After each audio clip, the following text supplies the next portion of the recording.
வாடிக்கையாளரைப் போல் பாவனை செய்து நகைக்கடைக்குள் நுழைந்த ஆடவர் ஒருவர் சுமார் 20,000 ரிங்கெட்டுக்கும் அதிகமான மதிப்பை கொண்ட தங்க நகைகளுடன் ஓட்டம் பிடித்துள்ளார்.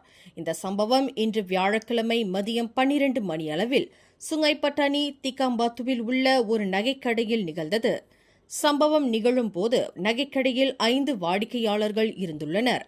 கடை பணியாளர்கள் அனைவரும் வாடிக்கையாளர்களை கவனிப்பதில் தீவிரமாக இருந்தபோது அந்த ஆடவர் இந்த கைங்கரியத்தை புரிந்துள்ளார் என்று பெயர் குறிப்பிட விரும்பாத நகைக்கடை உரிமையாளர் தெரிவித்தார்.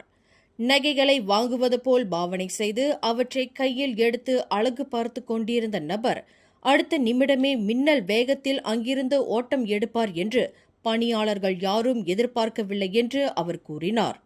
இந்த சம்பவத்தில் 40.98 கிராம் எடை கொண்ட கைச்சங்கிலி பறிபோனதாக அந்த நகைக்கடை உரிமையாளர் போலீஸ் புகாரில் தெரிவித்துள்ளார். மேலும் செய்திகளை தெரிந்து கொள்ள கீழே இருக்கும் பெல் பட்டனை அழுத்துங்கள்.